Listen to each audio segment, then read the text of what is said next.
today. So since we start late, I promise to make it on the other end. I will stop a little early.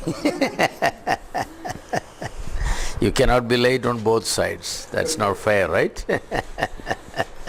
Government office. Yes. Yeah. Come late, go early. Yeah. Well, that makes sense. Yes. So we were talking about different Christian mission works in India. I think last week we talked about work in Nagaland. Yes, work in Nagaland.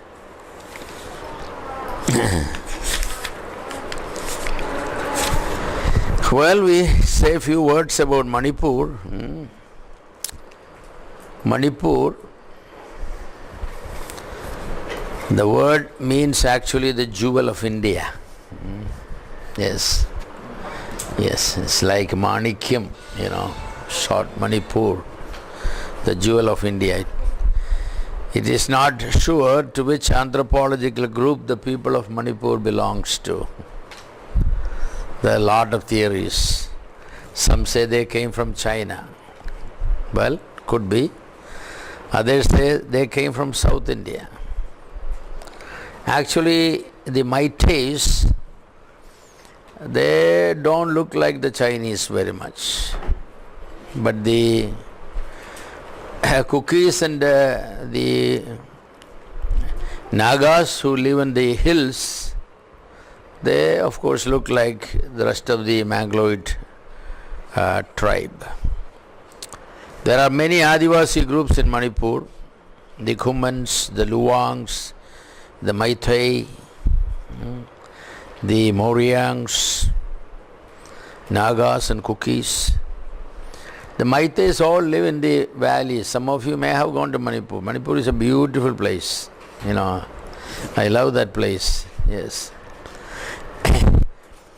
Hindusm was not the religion of Manipur. The Manipuri people were nature worshippers. The Meiteis are still nature worshippers, though in 1705 the king of Manipur has accepted Hinduism as the official religion. So even though the people are still nature worshippers, officially the religion is Hinduism. East of Manipur is Upper Burma. North we have Nagaland. South is Mizoram. And west is the Kachar district of Assam. Imphal, the capital, is a nice small city, not a very big city, but very good city. Manipuri is the official language. English is a second language. Manipur became a part of India in 1949. In 1972, it became a state. One of the major problems the Manipuris face today is the insurgency problem. They wanted Manipur to be independent. The decision of the Manipuri king to join the India was not approved by the people even today. So you talk to the people, they talk differently. It's interesting when we go there, in the meetings and all, people sometimes welcome. We are happy to welcome so and so from India. That's the way they will. Nagaland also they will. It sounds funny to us, but emotionally the people feel that they are not part of the rest of India because anthropologically they don't look like us, so they say culturally they are not. Roman Catholicism actually grew there very much because the king was trained in a Roman Catholic mission school. He gave permission to the Catholic missions, to start schools all over, Manipur. So they have used that. So the Roman Catholics grew in Manipur more than the Protestants. Of course, there are Baptist churches, and some other evangelical churches, but they are not very large, they are not very large. The Baptist missionaries who came to Nagaland from there, some of them went to Manipur also, but the work was not as big. Actually, one Mr. C.V. John from Kerala, he married a Manipuri girl and settled down there. He has done quite a bit Baptist work. So he is known there very much and respected also. Manipur has a lot of Christians, but they are basically Catholics and some Protestants. Meghalaya, another state, Meghalaya means the house of clouds. Megham and Alayam. Meghalaya, the house of clouds. Cherrapunchi, what is unique about Cherrapunchi? The highest rain in India. That's in Meghalaya. Where did these people come from? Most of them think that they came from Tibet. Their tribe, Bodo tribe, is their main tribe, and they, in many ways, culturally agree with the people of Tibet. Therefore, they think that they have come from there. Their chief is known as Nokma, N-O-K-M-A. So, their name, they will have this one, Nokma so-and-so. Khasis is another one major tribe after Bodo. The Bodos, we know that they always create some troubles, the Bodo troubles and all that, it's known, In, I think in India, one place where the matriarchal system is still operating is Meghalaya. I think Missos also got some matriarchal system. We are all patriarchal, that's a matriarchal system. Even there are places where you take, your mother's last name as your last name, not the father's last name. Oh yeah, in India. Yeah, we are now in Meghalaya. Even in Kerala, it's the Nayars. The Nayars, it's a matriarchal system. They call the Marumakkathayam system, where the nephew marries the uncle's daughter and then gets settled at the uncle's home. So basically the mother's properties, but does not take the name of the, the father's name still taken, but the property goes matriarchally there. Yes. Coorg is a Yes, some places. Coorg? You sure? I think border of Karnataka. Yeah, Coorg is is in Karnataka, the border of Kerala. Coorgis are big people, They claim the most beautiful women in the world are the Coorgi women.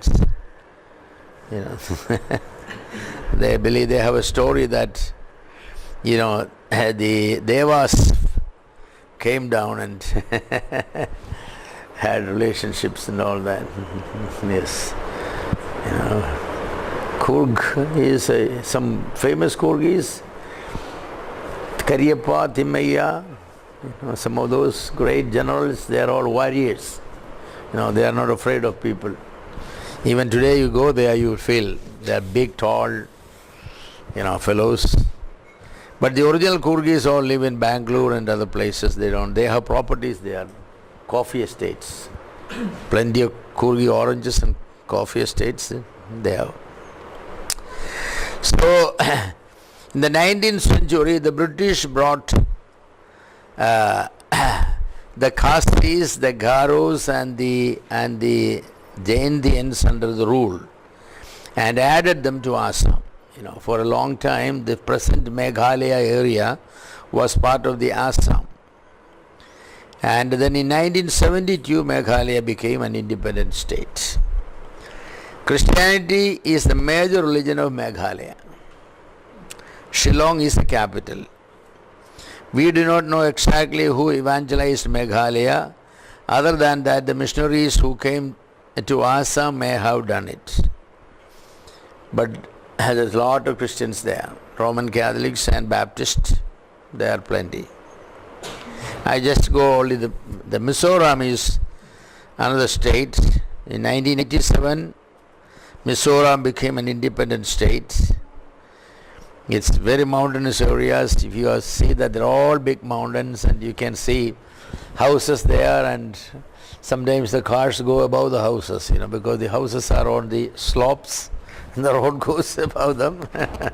Beautiful places, yes, Mizoram. It's a mountain area. The meaning of Mizoram is the land of hills. Hills, land of mountains, you could say. Lushai is the largest tribal group. Lushai, Mizo and English are the three languages. But I think Mizo English is taught in all schools and colleges, so you can live there with English. The Mizos claim that they are the lost tribe of the Manasseh of Israel. There are many places with Jewish names in Mizoram. Yes, Shalem, Bethlehem, and so many, and some of the streets and shops and all Jewish names they have. In 1999, 400 Mizos returned to Israel. Yes, and there are many more people in Mizoram who claim Israeli connection. They claim that in Mizoram 8 lakhs and in Manipur, Tripura and Assam 7.2 lakhs Jewish people. So it's a lot of 15 lakhs Jewish people in those hill states. They all claim that they are all the tribe of Manasseh. Actually, Israel has now put a moratorium on taking people from Mizoram because there's a large number of people. If permission is given, they will all go. Israel cannot accommodate 15 lakhs people from one area, In 1994 and between 1994 and 2003, another 800 people returned to Jerusalem. In 2006, November, 53 people went to Israel. So people they're taking in small numbers, They're all applying to go to there. And they have proved it genetically that these people are of Israeli stock. So, they may go. Who knows, some of us may also be. But I want to be a Christian, I don't want to be a Jew. Won't mind to be a Jewish Christian. Don't want to be a Jew, for sure. Mizoram is a whole Christian state in India. It's all Presbyterians, basically. The missionaries divided these hill states. Nagaland was given to the Baptists. They have done some division because, some ship stealing happened in the sense that, some missionaries come and take people from the other, so there was some problem. So they said that you take this state, we work here, you work there. So that sort of. Well, in Africa also they do that. Different African countries are taken by different missions. The Baptist, the Brethren, and the Mennonites and all they have. So you go to some states, it's basically all them. There is no, interstate fights on those. I don't know whether it's good or bad. I was thinking about that. If you happen to be in Mizoram, you have to be Presbyterian. Even if you study the Bible and find out that that's not what the Bible teaches, you have to be a Presbyterian because you are in Mizoram. In Nagaland, you have to be a Baptist. You have to have the name Baptist there. Otherwise, you cannot worship there. So they have Pentecostal Baptist And when we started our work there, people said, you have to, use the word Baptist somewhere. Then there is no problem. If you don't have that, either as a suffix or a prefix, if you don't have it somewhere that attached, then you have a problem. The people does not know what Baptist stands for, other than, of course, baptism they know. Yeah, so you have to be. But then Baptists are not the only people who got baptism. All the Pentecostals have, the Brethren have. There are so many other churches have, congregations have baptism. So for them, are you born again and baptized? Even if you are not born again, but are you baptized after you grew up? You are a Baptist. So Mizoram is all Presbyterian. The greatest problem Mizos face today is Satan worship. They said all the young people in Mizoram is turning to Satan worship. They are attacking the churches and destroying churches and burning Bibles and all. So, they are making research why people are turning to Satan worship, Well, a lot of people are converted just for namesake, there is no reality. They were required to follow certain rituals.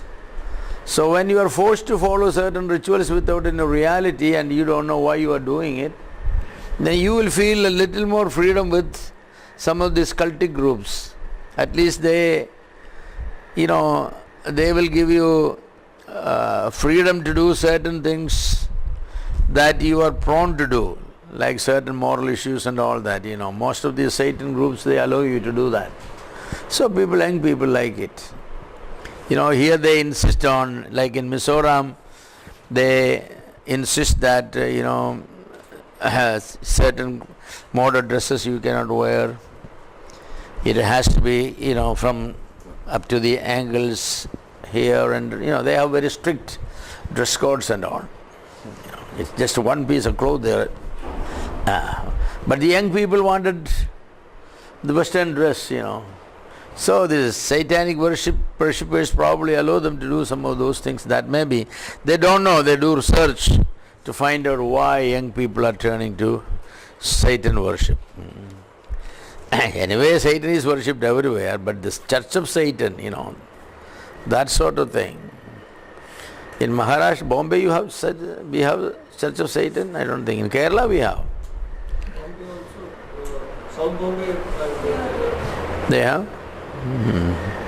Kerala, they have many places. In Palai there is a Church of Satan. Ernakulam there is. It's very terrible, Church of Satan.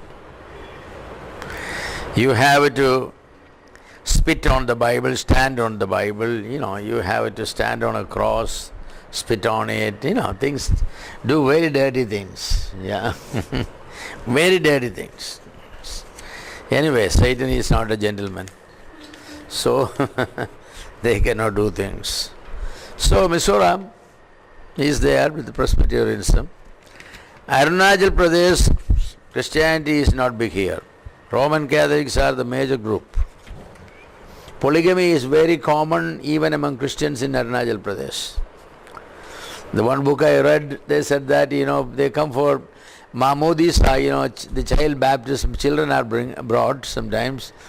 A man comes with 5 wives and sometimes 5 babies to be, baptized basically the same time. So they have to do it. This is their custom. Just like in Kenya and all, I met in Kenya a man with 36 wives. He asked me how many I have.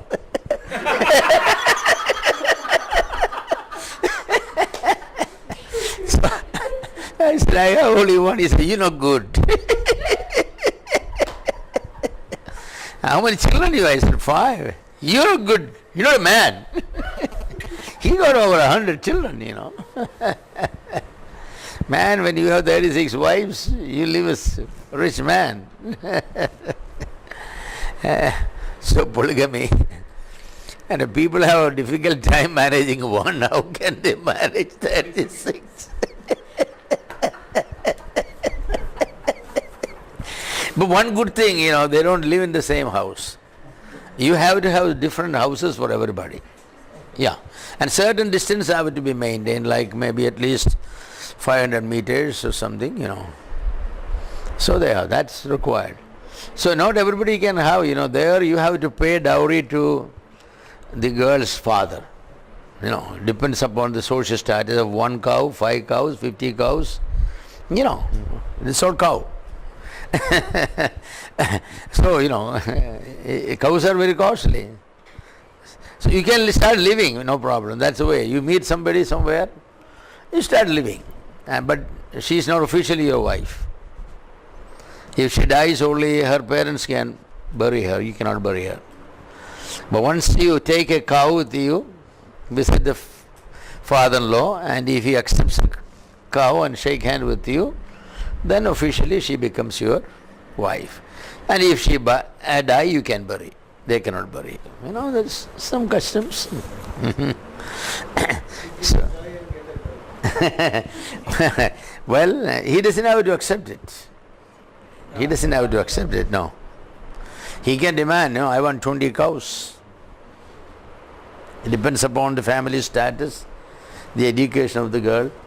Actually, they are paying back the money they invested for the girl's education and all. That's the justification. And they are losing the income she will be generating, because all labor is done by women only. Men just sit down, play cards and drink. That's all they do. What an economy, eh? Yeah. So, Arunachal Pradesh got polygamy, yes. But then, according to the constitution of the country, how is it? Well, the cow in the book doesn't eat grass. You know that. It's true, our constitution says many things. But where the people are doing these things, what the constitution, but people will do. India government is going to send police there and to arrest all those people. It's never going to work out. The customs of the people, it's very difficult to change. Well, it does not mean everybody there, if you are a government official or something, you cannot have, at least you cannot show, If state government they can probably, because it's state, but central government you have to have only one wife. Is this only among the Christians there? No, everybody. Everybody. The whole state? No, it's not among the Christians, no. It's among the non-Christians. That's a tribal custom. You marry. It was a Jesuit missionaries who came to Arunachal Pradesh in 1626. So that's very early. Christianity came to Arunachal Pradesh much before,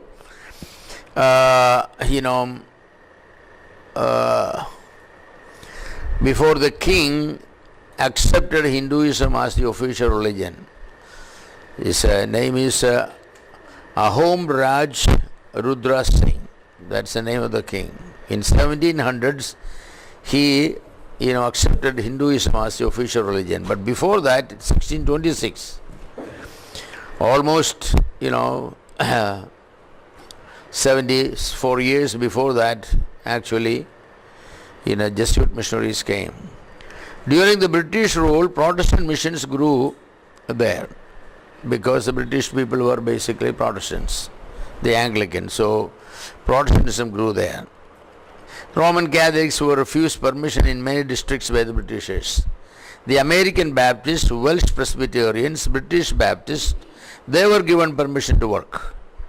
David Scott, you probably heard of David Scott, was a commissioner who encouraged Protestant missionaries.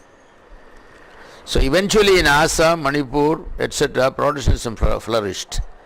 They established many colleges, schools and Bible colleges.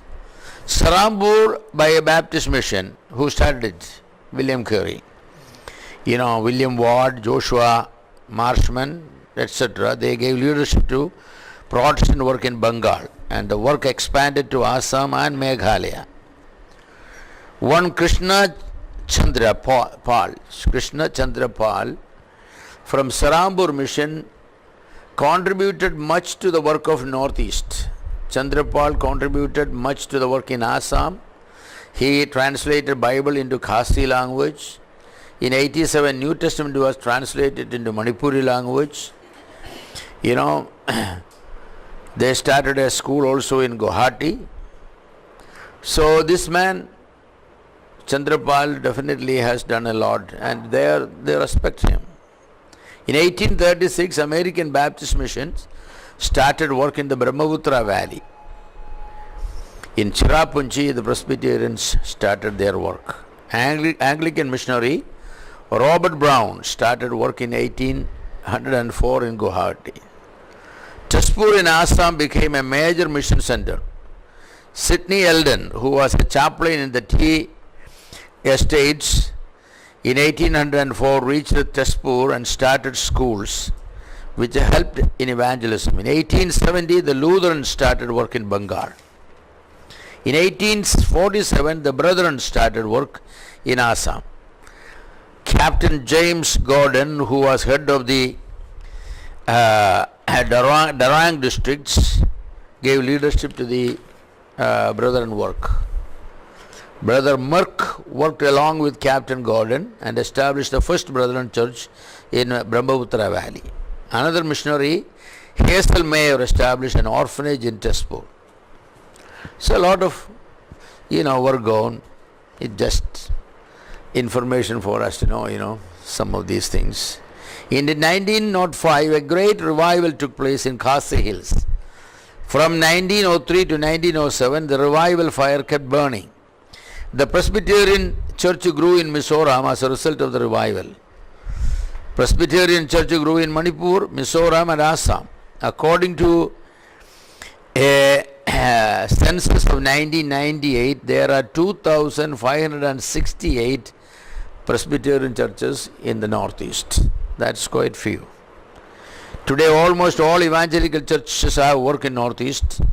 Pentecostals have spread in many places. Brethren have work in many parts. So the Northeast is pretty well evangelized, but even though we say that Christianity is there, the truth is Christians are not there, but Christianity is there. Born again people are very, very few. I have gone Manipur, Nagaland and some of these places. You cannot walk freely in the evenings. The insurgencies. No, they will stop you and they will demand money. Whatever money they give, they demand, you give. I always escape because I said I'm a missionary, and they said go. And then they will say, do you want us to take you to the place, or can you walk alone? They respect pastors, missionaries very highly because of the Christian influence. You go and buy a fridge, whatever sale tax you paid, that's evening the insurgencies will come home, the same amount you have to pay them. Otherwise they will take away the fridge from you. The insurgencies are very, very strong there. So they do that. They give it to them. Because these insurgencies are demanding for separate state. Yes. Who encourages them? That's a big question. It's a political question. Actually, some say the government encourages them because to keep our army there, according to international law, you have to have troubles. In the border areas, you can keep only a fixed number of army. To keep more than that, you have to prove there are insurgency problem there. So sometimes, it's said that money and weapons are given frequently, insurgency problems are created so that we can keep our army there. That's one version, I don't know, It's very interesting. Very interesting. Yes. Some of the insurgents even have their own currency. Yes, there is one group, very strange group. I wanted to meet them, that's in Manipur. So we went and asked for an appointment, and they said no, you cannot. Then we went back another time and they gave us, they will take us to their general, all in uniform. And we talked to them, and when we left, he gave me some currencies. Keep it. You know, it's the world government. That's it, the international world government. Headquarters Manipur. Oh, I threw it away. You know, I keep it. Yeah, those people, that's law, quite a army they have. I mean, you know, they don't have weapons or anything. They may have, but they all hold a stick and all, that's all. They may have, but the people